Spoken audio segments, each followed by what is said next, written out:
বিসমিল্লাহির রহমানির রহিম। আসসালামু আলাইকুম প্রিয় মুসলিম ভাই ও বোনেরা। আজ আমি আমার জীবনের অতীতের একটি গুনাহের ইস্তেগফারের জন্য আপনাদের সামনে হাজির হয়েছি। এই ছবিগুলো যেগুলো আমি একসময় শখ করে আর্ট করতাম, কিন্তু আজ আমি এই ছবিগুলো আগুনে পোড়াবো। ছবিগুলো একটু দেখে নিন।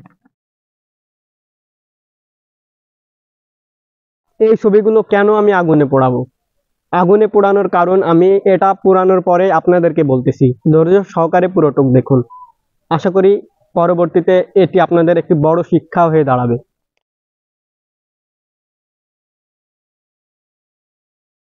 আপনারা ভাবছেন কেন আমি এই ছবিগুলো আগুনে পোড়ালাম?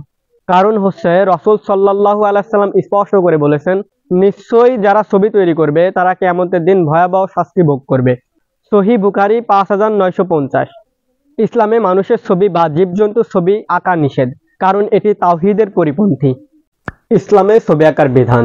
প্রিয় দর্শক, ইসলামের সকল মাযহাবী প্রাণীর ছবি আঁকা সম্পূর্ণ হারাম বলে একমত পোষণ করেছেন। ইমাম ইবনে তাইমিয়া রহমাতুল্লাহ আলাই বলেন, ছবি আঁকা কবিরা গুনহা, কারণ এটি আল্লাহর সৃষ্টিকে চ্যালেঞ্জ করার শামিল। হাদিসে এসেছে, ফেরেশতারা সেই ঘরে প্রবেশ করে না যেখানে কুকুর বা ছবি থাকে। সহিহ মুসলিম 2106। এখানে ছবি বলতে প্রাণীর ছবি বোঝানো হয়েছে। ইসলামে গাছ, পাহাড় বা জ্যামিতিক ছবি আঁকার অনুমতি আছে। ছবি আঁকার শাস্তি ও ভয়াবহতা।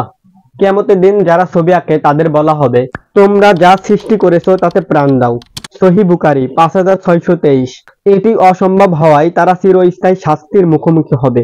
ইমাম নববী রহমাতুল্লাহ আলাই ব্যাখ্যা করেছেন, এটি তাদের অহংকারের শাস্তি, যেন তারা আল্লাহর সমকক্ষ হতে চেয়েছিল। ছবি আঁকা শিরকের সাথে সমতুল্য। ইবনে আব্বাস রাদিয়াল্লাহু আনহু বলেন, প্রতিটি ছবি আঁকিয়ে জাহান্নামে প্রবেশ করবে। প্রতিটি ছবি তার জন্য একটি করে প্রাণ পাবে, যা তাকে শাস্তি দেবে। সহিহ বুখারী 2225। প্রাচীন যুগে মূর্তি পূজার সূত্রপাত হয়েছিল ছবি দিয়ে। ইসলাম চাই এই অন্ধকারের মূল পতন। এখন তওবার পদ্ধতি কি? আপনি যদি এই গুনাহ করে থাকেন তাহলে অবলম্বে ছবি ধ্বংস করুন। গুনাহের জন্য অনুতপ্ত হন। রাসূল সাল্লাল্লাহু আলাইহি সাল্লাম বলেছেন, অনুতাপই হলো তওবা। ইবনে মাজাহ। সালাত ও দুয়ার মাধ্যমে আল্লাহর কাছে ক্ষমা চান।